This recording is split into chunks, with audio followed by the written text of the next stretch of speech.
અક્ષર બ્રહ્મયોગ અધ્યાય 8 અર્જુન પૂછે છે, હે પુરુષોત્તમ, બ્રહ્મ શું છે, અધ્યાત્મ શું છે, કર્મ શું છે, અધિભૂત શું છે, અધિદેવ શું છે અને અધિયજ્ઞ કોને કહે છે?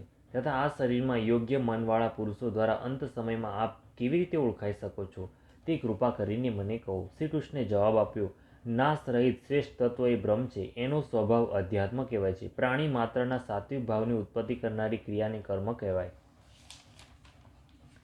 જે નાશવંત પદાર્થ છે તે અધિભૂત છે. પુરુષ અધિદેવ છે. આ દેહમાં વાસુદેવ જ અધિયજ્ઞ છે. જે મનુષ્ય મરણ વેળા મારું સ્મરણ કરીને પોતાનો દેહ છોડી ચાલ્યો જાય છે તે મારા રૂપને પામે છે. એ વાતમાં કોઈ શંકા નથી. હે અર્જુન, ભગવાન વિશે ભાવ રાખનારો મનુષ્ય મરણકાળે જે દેવતાઓનું સ્મરણ કરતા શરીર ત્યાગ કરે છે તે દેવતા ભગવાનને તે પામે છે. માટે તું સદા મારું સ્મરણ કર ને યુદ્ધ કર. મારામાં મન તથા બુદ્ધિ રાખવાથી તું મને પામીશ. સદા પરમાત્માનું સ્મરણ કરનારો, યોગનો અભ્યાસ કરનારો, અન્ય વિષયોમાં ચિંતન નહીં કરનારો સદા પરમ દિવ્ય શ્રેષ્ઠ પરમાત્માને પામે છે. જે મનુષ્ય બધા ઇન્દ્રિયરૂપી દરવાજા બંધ કરી મનને હૃદયમાં સ્થિર કરી પોતાના પ્રાણને મસ્તકમાં બ્રહ્મરંધ્રમાં સ્થાપીને યોગ ધારણ કરનારો, ઓમનો ઉચ્ચાર કરતો ને મારું સ્મરણ કરતો કરતો મૃત્યુ પામે છે તે પરમ ગતિને પામે છે.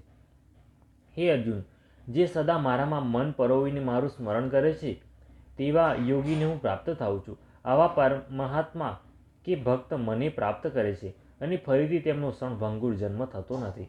હે અર્જુન, બ્રહ્મલોક સુધી જેટલા લોક છે તે સર્વની ઉત્પત્તિને લય છે, પરંતુ જે મનુષ્ય મને પ્રાપ્ત કરે છે તે ફરીથી જન્મતો નથી. બ્રહ્માનો એક દિવસ 1000 યુગનો ને તેટલા 1000 યુગની એક રાત્રિ થાય છે એવું યોગી લોકો જાણે છે. બ્રહ્માનો દિવસ આવતા સઘળી વ્યક્તિ અવ્યક્તથી ઉત્પન્ન થાય છે ને રાત્રિ આવતા લય પામે છે. પરંતુ અવ્યક્તથી બીજો જે અવ્યક્ત સનાતન ભાવ છે તે સર્વ પ્રાણીનો નાશ પામવા છતાંય નાશ પામતો નથી. આ અવ્યક્ત અક્ષર એમ કહેવાય છે જેને શ્રુતિઓ પરમ ગતિ કહે છે. આને પામીને જ્ઞાની આ સંસારમાં પાછો આવતો નથી. એ અક્ષર અગર પરમ ગતિ એ મારું પરમધામ છે. હે અર્જુન, સર્વભૂતો જેની અંદર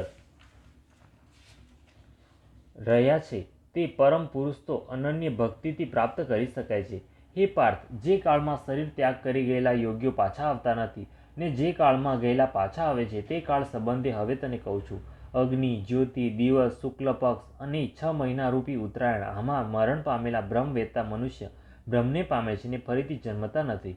જ્યારે ધુમાડો રાત, કૃષ્ણ પક્ષ અને દક્ષિણાયનના 6 મહિનામાં જે યોગી મૃત્યુ પામે છે તે સકામી કર્મયોગી સ્વર્ગને પામે છે ને ફરીથી સંસારમાં આવે છે.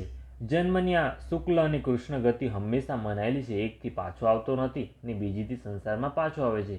હે પાર્થ, જે યોગી આ બંને માર્ગોને જાણે છે તે મોહ પામતો નથી. માટે તું સર્વકાળે યોગ મુક્ત થા. આ સૌ જાણ્યા પછી યોગી વેદમાં, યજ્ઞોમાં ને દાનમાં જે પુણ્યોનું ફળ વર્ણવવામાં આવ્યું છે તે સર્વેને ઓળંગી જઈને સનાતન શ્રેષ્ઠ સ્થાનને પ્રાપ્ત કરે છે. ઇતિ શ્રીમદ ભગવદ્ ગીતામાં શ્રી કૃષ્ણ અર્જુન વચ્ચે થયેલ સંવાદમાં અક્ષર બ્રહ્મયોગ નામનો 8મો અધ્યાય સંપૂર્ણ.